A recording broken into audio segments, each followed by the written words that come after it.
Hi friends, ఎలా ఉన్నారు? నేనైతే ఈరోజు చాలా సంతోషంగా ఉన్నాను. మేము ఈరోజు కన్యాకుమారికి అయితే వచ్చాము. కన్యాకుమారిలో చూసాము, చూద్దాము. ఇప్పుడు మేము ప్రస్తుతానికైతే గాజు గాజు మీద అయితే నడుస్తున్నాము. గాజు వంతెన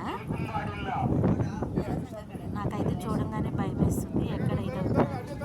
మధ్యలో అయితే సముద్రం ఉంది చూడండి. கண்ணாடி மேல் யாரும் துள்ளக்கூடாது, படுக்கக்கூடாது. నేను మాట్లాడాలన్నా కూడా భయం వేస్తుంది. ఎందుకంటే ఇది ఎక్కడ ఇదవుతుందా అని చెప్పేసి మా వారైతే ఏం కాదు మెల్లిగా నడవని చెప్పేసి అని అన్నారు. నేను అందుకనే స్లోగా నడుస్తున్నాను. అటు ఇటు అయితే కనుక ఇట్లా కార్పెట్ అయితే వేశారు. మన ఇష్టము, అటైనా నడవచ్చు, లేదంటే ఇట్లయినా నడవచ్చు. చూడండి సముద్రము. నాకైతే భయం వేస్తుంది. మీకు కనిపిస్తుందని అనుకుంటున్నాను.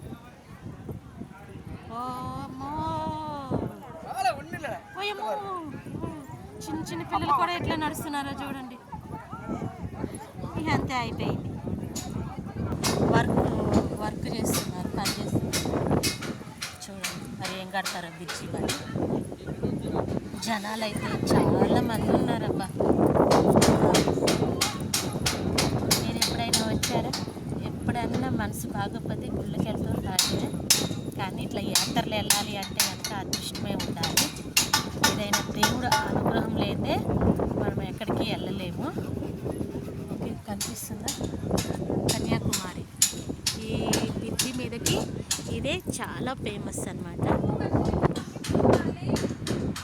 మీకు ముందు కూడా చూపిస్తాను. కన్యాకుమారిలో ఇదే ఫేమస్. పైకి అయితే ఎక్కొచ్చంట. మనము పైకి వెళ్ళి చూద్దాం రండి. ఫిషింగ్ సముద్రం మధ్యలో బాగా కట్టారు. ఇటు బయటకు వచ్చేది, ఇటు లోపలికి వెళ్ళేది. మేము ఉల్టా పల్టా మీద వెళ్తాం.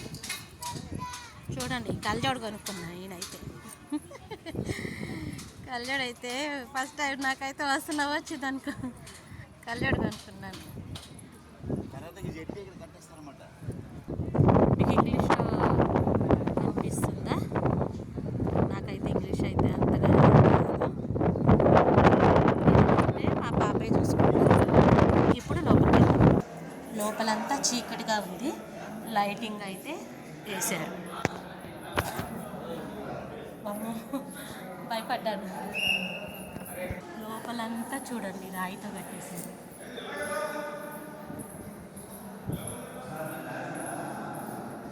రాయితో అయితే కట్టారు. ఇక్కడ జనాలు అయితే లేరు కానీ పైకి వెళ్తున్నారు చూడండి.